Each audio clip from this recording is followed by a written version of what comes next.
소규모 모임을 타고 코로나19가 수도권에서 전국으로 확산하는 양상입니다. 이런 가운데 대전의 한 초등학교에서는 교내 감염까지 발생했습니다. 네, 또 해외 유입 사례까지 다시 늘고 있어서 방역 당국은 누구라도 언제 어디서든 코로나19에 감염될 수 있는 상황이라고 경고했습니다. 최재욱 고려대 예방의학과 교수와 함께 관련 내용 짚어보겠습니다. 안녕하십니까? 안녕하세요. 예. 자, 서울과 대전을 중심으로 해서 확진자가 계속 늘고 있는데요. 특히 이제 수도권을 중심으로 해서는 산발적인 집단 감염이 계속되고 있어요. 방역 당국이 이제 언제 어디서든 감염이 일어날 수 있는 상황이다라고 경고했는데 이게 지금 실제로 일어나고 있는 거죠? 그렇습니다. 지금 이러한 상황은 이제 크게 두 가지 원인에서 비롯되고요. 이 두 가지 원인 모두 다 예견됐던 바고 또 피할 수 없는 부분입니다. 정리해서 말씀드리면 결국 사회적 거리두기를 전반적으로 완화하지 않았습니까? 불가피합니다. 경제적인 문제, 사회적인 문제, 문화적인 문제 모든 점을 고려해서 사회적 거리두기를 완화했을 때 일정 부분 감염이 증가한다는 것은 어쩔 수 없이 예견됐던 바고요.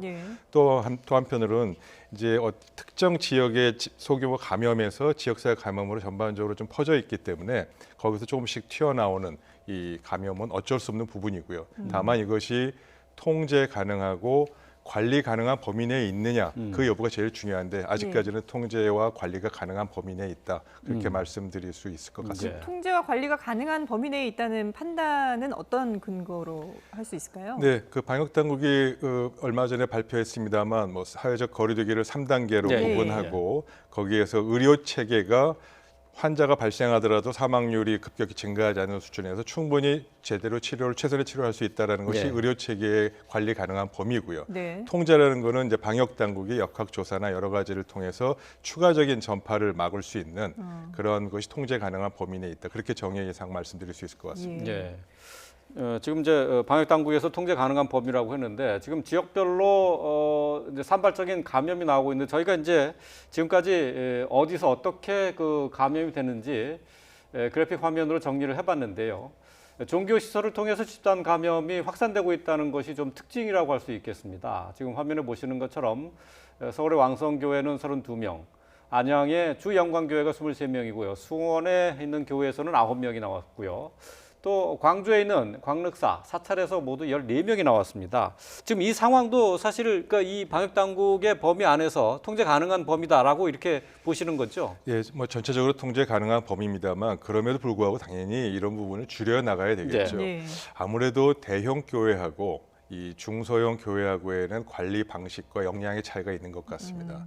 따라서 이제 중소형 병원은 전반적인 뭐 관리 출입자 명부 작성이나 마스크 착용이나 거리두기 앉기 이런 부분들의 관리 역량이 떨어지다 보니까 소홀하다 보니까 이런 부분이 좀 취약한 부분이 계속적으로 발생하고 있어서 이런 부분에 대한 거는 이제 그 교회 당국의 관리도 필요하지만 좀 더 집중적이고 이런 부분에 좀 포커스를 해서 관리할 수 있는 그런 행정 역량을 좀 추가로 집중하는 것이 필요하지 않을까 싶습니다. 뭐 이런 종교시설도 문제지만 지금 의정부시 같은 경우에는 아파트 한 동에서 지금 확진자가 6명이 일주일 사이에 나왔거든요. 그런 경우에는 이게 위생에 그 단체 생활을 하는 이런 아파트들도 위생에 철저히 해야 된다라는 걸 보여주는 거잖아요. 네, 그렇습니다만 아파트 주민이라고 해서 모두 다 단체 생활하는 건 아니죠. 물론 이제 아마 또 여러 가지 가능성을 역할 조사를 하고 있을 겁니다. 엘리베이터 같은 이동 동선에서의 동일 사용이라든지 혹은 거기 같은 아파트 주민끼리 단체로 동호회 모임을 하거나 뭐 소모임이 있거나 아이들의 학원을 통한 거나 이런 여러 가지 다양한 가능성을 고려해서 감염 경로를 찾는 것이 제일 급선무겠죠. 그 감염 경로를 통해서 추가한 전파를 막는 부분 그리고 그것을 알아야만 예방이 가능하기 때문에 그런 부분의 역할 조사 결과를 좀 들여다보고 말씀드리는 것이 좋을 것 같습니다. 그러니까 한 동에서 이제 그 확진자가 나왔다고 하면은 이제 상식적으로 생각하면은 소모임이 없었다고 하면은 엘리베이터를 통해서 감염되지 않았겠느냐 이제 이렇게 추정을 해볼 수 있겠는데요. 엘리베이터를 통해서도 충분히 감염될 수 있는 거다 이렇게 얘기할 수 있습니까? 뭐 여러 가지 상황을 고려해야 됩니다. 그럴 수도 있고 안 그럴 수도 있죠. 가장 중요한 것은 엘리베이터를 타더라도 마스크를 착용하고 특별히 오염이나 접촉이 되지 않았겠다라는 전제 조건이 확인이 돼야 되고요. 또 동시에 뭐 하루에 한 번씩은 매번 청소, 오염을 대해 소독을 하거나 이런 부분들이 제대로 이루어졌냐, 이루어지지 않았냐가 관건일 거고요. 그렇지 않았다면 감염 기회는 충분히 있습니다. 그래서 이 부분에 대한 거는 아파트 관리사무소와 또 이용하시는 주민 여러분의 협조와 이 개인 위생 관리가 굉장히 중요한 대목이다라는 것을 다시 한번 강조할 수 있을 것 같습니다. 근데 사실 이 사례 같은 경우에는 우리나라 같은 경우는 아파트가 워낙에 이제 많이 주거시설로 이용이 되고 있기 때문에 같은 그 엘리베이터를 이용한다든지 이런 거에 대해서 또 많은 분들이 불안감을 느낄 수도 있을 것 같거든요. 네네. 뭐 개인적으로 조심을 해야 될 부분이라든지 이런 것들을 좀 알려주신다면 어떤 게 있을까요? 네, 뭐 제일 중요한 것은 이용하시는 주민이 마스크 착용을 철저히 하고 그다음에 대부분은 지금 엘리베이터 안에 손소독제가 있습니다. 그렇죠. 그래서 손소독제를 뭐 타면서 충분히 사용하시는 것이 가장 중요한 원칙이고 또 예방할 수 있는 방법이기 때문에 이 점을 좀 유념해서 협조해 주시면 가장 좋을 것 같고요. 그 외의 부분에 있어서는 사실은 그런 부분이 적절히 지켜진다면 이 엘리베이터 내에서의 감염 위험은 어느 정도 해소되지 않을까 그렇게 말씀드리고 싶습니다.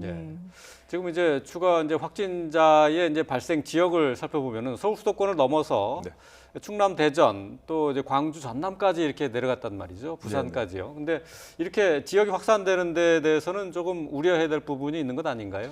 네, 좀 우려스럽죠. 네, 지금 서울 수도권에서부터 수원을 넘어서 대전, 그다음에 광주, 전남 쪽으로 확산되고 있습니다. 분명히 확산되고 있는 것은 맞습니다. 그래서 이런 확산되는 경향을 대비해서 결국은 우리가 이제 할 수 있는 거는 방역 대책, 즉 역학조를 통해서 추가적인 접촉자를 찾고 이 전파를 막는 것인데 그거를 쫓아가지 못하고 있다는 것이 방역 당국의 어려운 점 아니겠습니까? 그 점을 토로했습니다.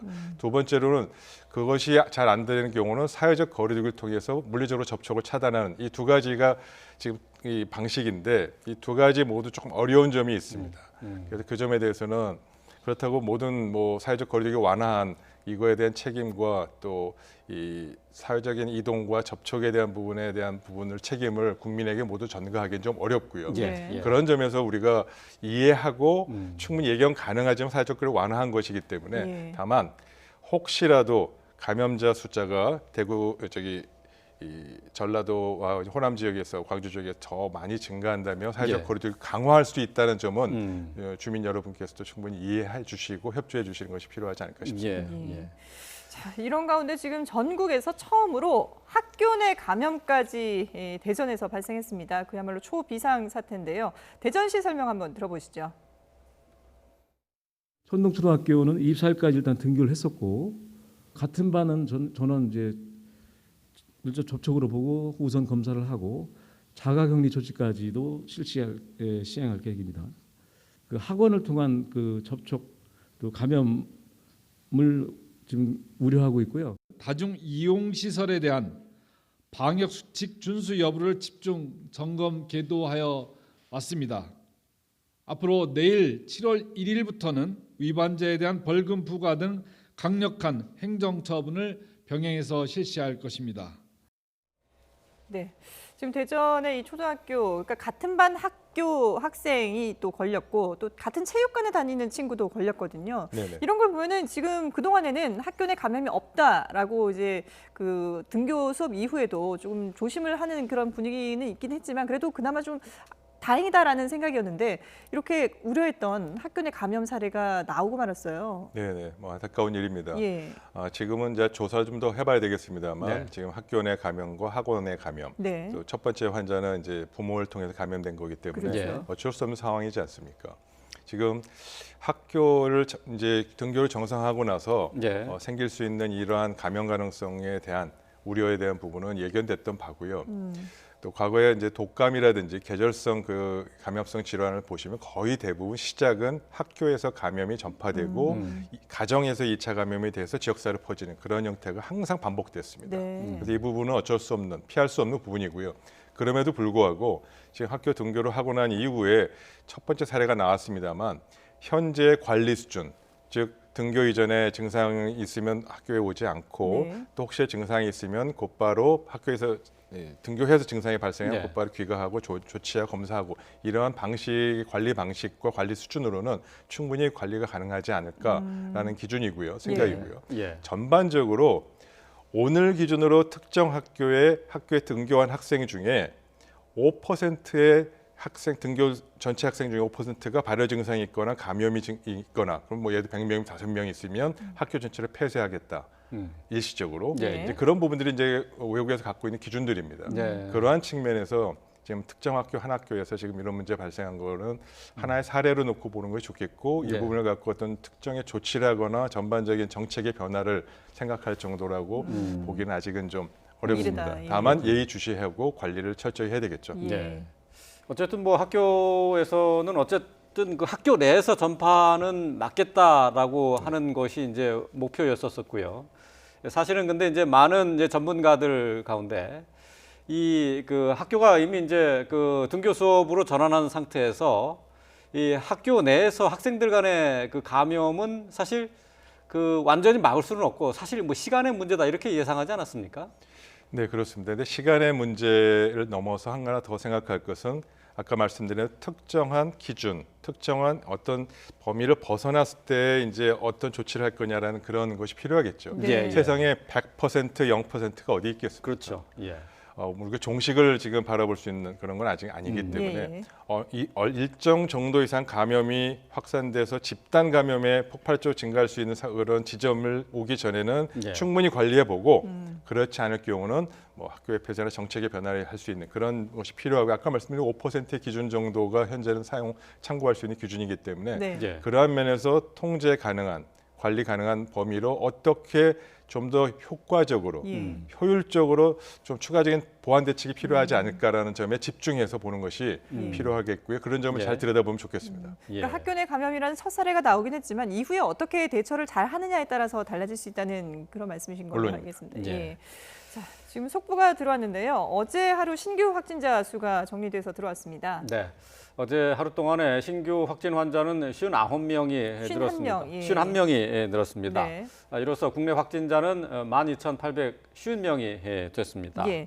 지역 발생이 36명입니다. 그리고 국내 입국자 검역 과정에서 5명이 확진된 것을 포함해서 신규 해외 유입은 15명입니다. 네.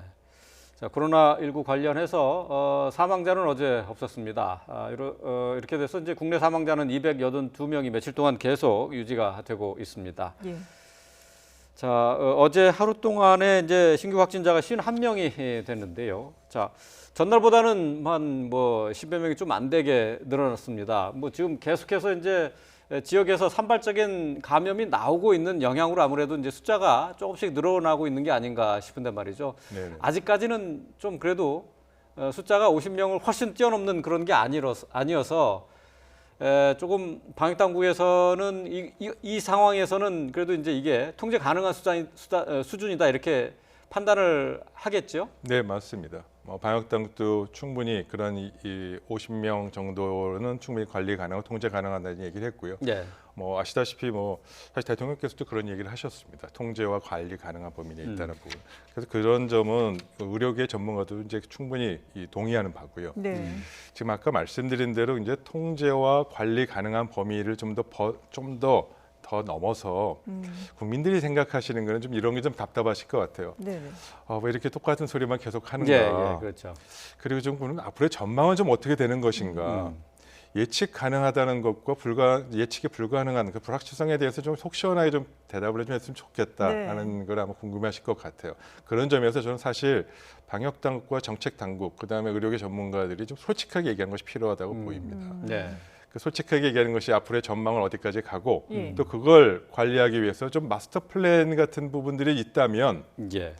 그것도 질병관리본부나 방역 당국이 아닌 정부의 모든 부처가 공동의 이름으로 장기적인 마스터 플랜과 그러한 경우에 우리가 해결할 수 있는 것과 해결하지 못하는 부분을 좀 준비하는 것이 이렇습니다라고 예. 소상하게 말씀해 주시는 것이 국민들이 좀 예측 가능하겠구나. 이 정도면 우리가 내년까지 뭘 준비하면 되겠구나라는 예. 부분들을 예. 준비하지 않을까 싶습니다. 좀 더 장기적으로 이제 그 시각을 넓혀서 국민들에게 좀 설명을 해줬으면 좋겠다라고 얘기를 하셨는데, 근데 사실 그 앞에 사회적 거리 두기를 3단계로 나눈 것들이 이제 그런 노력의 하나 아니겠습니까? 근데 지금 1단계가 지금 1단계의 기준 자체가 2주간에 50명, 네. 그 다음에 이제 깜깜이 환자가 이른바 이제 감염 경로를 알 수 없는 깜깜이 환자가 5% 미만 네네. 이렇게 돼 있거든요. 근데 네네. 지금 지금 상황에서는 이제 깜깜이 환자는 5%를 훨씬 넘어선 네. 상황이고요. 맞습니다. 지금 확진 환자가 50명을 아래 위로 지금 오르락 내리락 하고 있어서 지금 1단계가 아니라 2단계 아니냐 이런 지적들을 하고 있거든요. 네네. 어떻게 봐야 됩니까? 네, 물론 그런 기준이 지금 말씀하신 그 기준에 맞고요. 네. 그러나 이제 지금 현재의 발생 수준이 즉 의료계가 뭐 음압병실의 숫자나 중환자실 숫자나 이런 치료를 최선의 치료를 할 수 있는 의료계의 역량으로는 충분히 커버가 가능하다. 통제 관리 가능한 범위 내에 있기 때문에 아직 2단계를 올리진 않은 상황이라고 이해를 해주시면 될 것 같고요. 밸런싱이 중요하겠죠. 방역 당국에서 갖고 있는 이런 기준은 저도 의료계에 있습니다만 의료계 입장에서 최선의 노력을 하기 위해서 기준을 갖고 있는 것이고요. 이러한 부분들은 불가피하게 사회적, 경제적, 문화적인 충격과 이 손실을 갖고 올 수밖에 없습니다. 그래서 이런 부분들에서 밸런싱을 하는 것이 가장 중요하겠고 그런 면에서 마스터 플랜이라는 부분이 다시 한번 중요하게 되는데요. 이 사회적 거리두기 담당의 기준을 넘어서 모든 부처가 공조해서 장기적인 관리 기준과 사회적 합의를 이루어낼 수 있는 그런 마스터 플랜이 중요한데 특히 이게 왜 중요하냐면 9월, 10월부터 계절성, 유행성 독감이 유행할 것에 대해서 굉장히 우려를 하고 있고요. 그렇죠. 그런 면에서 그것과 함께 병발해서 이 코로나19가 감염이 확산되면은 걷잡을 수 없을 그런 위험성이 있습니다. 그래서 앞으로 7월, 8월, 9월이 지금처럼 환자를 찾아가서 발생해서 하는 역학조사와 추가적 조치가 아니라 선제적인 대응 조치를 할 수 있는 종합적인 마스터 플랜과 이런 부분들을 모든 부처가 공조해서 준비할 수 있는 정말 중요한 시간입니다. 그래서 그때는 이제는 사후적 조치를 넘어서 선제적 대응 조치를 체계적이고 포괄적으로 할 수 있는 이러한 마스터 플랜 작업을 7월, 8월, 9월에 충분히 해서 한다면 국민도 예측 가능한 범위 내에 무엇이 있는지 우리가 개인적으로 시민사회가 협조해서 충분히 참여해야 되는 거는 어느까지고 범위는 책임은 어디까지 져야 되는지의 부분은 좀 더 명확해지지 않을까 싶습니다. 장기적 마스터 플랜을 말씀을 하셨는데 지금 이제 사회적 거리두기 1, 2, 3단계 외에 그러면 어떤 것을 더 국민들한테 얘기를 해줘야 되나요? 그러니까 이제 가을 겨울이 되면은 어떤 상황이 예상이 된다. 그러니 이런 거를 준비하자. 뭐 이런 식의 얘기를 해야 된다는 겁니까? 어떤 겁니까? 그렇죠. 지금은 모든 것이 질병관리본부와 보건복지부의 이름으로 모든 것이 발표됐습니다. 당연히 필요하죠. 전문가 단체고 중심 단체니까요. 근데 지금까지 발생한 많은 부분들이 다중시설 이용 관리에 원래 이 관리 책임은 누구한테 있습니까? 환경부와 지자체에 있습니다. 또 쿠팡과 같은 뭐 특정 회사 이름을 말씀드려 죄송합니다만 그 사업장의 관리 책임은 고용노동부에 있고요. 고용노동부가 사업장에서의 종업원의 종업 안전, 보건, 건강 관리를 책임지는 소관 부서입니다. 또 환경 관리는 환경부가 하게 되어 있습니다. 이런 소관 부처가 가장 잘할 수 있습니다. 그래서 소관 부처가 질병관리본부의 대응 지침과 매뉴얼을 갖고 실행 지침과 실행 방안에 대해서 관리를 어떻게 할 것인데 구체적이고 소상한 프로그램들을 이제 좀 체계적으로 만들고 범부처와 같이 우리 부처는 이런 걸 책임지고 하겠다. 질병관리본부는 이걸 해주십시오. 질병관리본부가 사업장에 가본 적은 없습니다. 질병관리본부가 교회에 가서 이런 걸 역학조사는 할 수 있어도 통상관리는 하는 기관이 아니잖아요. 그렇죠. 여기 방송국도 이미 고용노동부하고 이런 관리가 하는 기관이 있지 않습니까? 그래서 이런 부분들이 소관부처가 잘할 수 있는 소관부처가 실행 가능하고 효과적인 세부적인 지침을 마련해서 실행하고 책임도 같이 져주는 그런 범부처의 총체적인 관리 체계로 가야지만이 이런 글로벌 팬데믹을 통제하고 장기전을 치를 수 있는 계기가 되지 않을까 싶습니다. 아직까지는 지금 방역 당국의 입만 쳐다보고 있다. 뭐 이렇게 얘기를 할 수 있겠네요, 그러면. 네, 맞습니다. 그렇군요. 협조가 아직 범부처적으로 이렇게 이루어지지 않고 있다는 것을 지적을 해 주셨는데. 근데 지금 어쨌든 지금 상황은 계속해서 지금 숫자가 좀 늘어나지 않을까 하는 걱정이 있거든요. 이런 상황 속에서 글쎄요, 지금 어떤 것을 좀 더 구체적으로 우리가 준비를 해야 될지 뭐 그 부분을 다시 한번 좀 설명해 주세요. 네, 좀 아까 말씀드린 대로 각 부처별로 세부적인 다중이용 시설이나 특정 다중 모임이나 이런 부분들에 대한 세부적이고 좀 효과적인 그런 방역 지침이 좀 더 자꾸 만들어져서 국민들이 또 사업주가 해야 될 역할을 명확하는 것이 필요하겠고요. 그리고 그것과 함께 정말 이 확진자 수가 더 많아져서 50명, 100명 이상 넘어가게 된다면 예. 불가피하게 사회적 거리두기를 강화하는 것에 대해서 예. 국민들께서 이해해 주시고 협조해 주시는 그런 부분들의 생각은 꼭 좀 가져주셨으면 좋겠습니다. 예. 최선을 다할 것입니다. 예, 예, 알겠습니다. 최 교수님, 지금 뭐 국내에서 코로나 발생도 좀 걱정스럽지만은 지금 해외에서 유입되는 감염 사례가 지금 계속 늘고 있다는 것도 좀 걱정이에요. 이제 네네. 해외에서 지금 코로나19가 다시 재유행할 조짐을 보이고 있는 것, 이것도 지금 우리로서는 상당히 걱정거리 아니겠습니까? 예, 맞습니다. 뭐 세계보건기구도 여러 차례 경고를 했습니다만 지금보다 더 큰 제2의 유행이 세계적으로 올 수 있다. 아직 끝나지 않았다는 경고는 여러 차례 말씀드린 바가 있습니다. 예. 즉 우리 국내 상황이 안정된다 하더라도 국제 이동과 교역의 증가로 인해서 불가피하게 해외에서 유입된 감염병은 상존하고 있고 예. 종식되기 전까지는 뭐 불가피합니다. 그렇죠. 최근에 또 우리나라 국내 상황으로도 보면은 지금 아마 저번 달 기준으로 처음 2주간은 해외 유입 환자의 평균 신규 확진자가 한 5명대였다가 네. 지금 예. 15일서부터 30일 나머지 예. 후반부 2주간 거의 15명대로 증가했습니다. 예. 그렇죠. 저희가 지금 저희가 화면을 그래픽으로, 준비했는데요. 네. 그거 그래픽을 한번 좀 통계된 보여주시죠. 통계 숫자를 한번 좀 보면서 네. 얘기를 좀 2주간 하겠습니다. 해외 유입발 그 일일 확진자 수의 변화를 저희가 그래프로 준비를 했는데요. 화면에 좀 보여주시면 지난달 2일부터 15일까지 2주 평균이 5.86명이었는데 16일부터 29일까지 2주 평균으로는 15명을 넘어섰습니다. 네, 상당히 많이 증가한 거죠. 네, 맞습니다. 예. 네, 그래서 좀 많은 분들이 이제 우려하고 있고요. 네. 그러나 그 우려와 함께 또 이 부분도 충분히 통제 가능하냐, 관리 가능하냐는 관점에서 좀 현재 관리 수준을 좀 들여다봐야 될 것 같습니다. 예, 예. 지역사회 감염하고 해외 입국자 감염하고는 정말 다르죠. 해외 입국자 감염은 공항에서 모든 분이 다 통제가 됩니다. 물론 최근에 공항이 아닌 그 항만에서의 그런 부분들에 대한 논란이 있었습니다. 그 또한 네. 지금 검역이 강화됐습니다. 즉 입국 자체에서 모든 부분이 100% 걸러질 수 있고요. 다만 무증상 감염의 우려가 있기 때문에 2주간 자가격리를 하지 않습니까? 그렇죠. 그 2주간 자가격리에서 충분히 관리가 된다면 무증상 감염으로 인한 추가적인 전파도 막을 수 있습니다. 예. 들어오기 전에 감염된 거는 막을 수 없잖아요. 그렇죠. 그래서 그런 면에서 결국 관건은 해외 입국자에서 발생되는 감염에서 나가서 추가적인 2차 전파가 발생했느냐 발생하지 않느냐가 관리가 가능하고 통제가 가능한 판단 기준입니다. 네. 근데 지금 현재까지는 다행히도 이 해외 입국자 감염에서 발생한 추가적인 전파의 부분은 2차 전파는 아직 네. 사례가 없습니다. 그래서 아, 그래요. 어느 정도 통제가 또 관리가 잘 이루어지고 있다.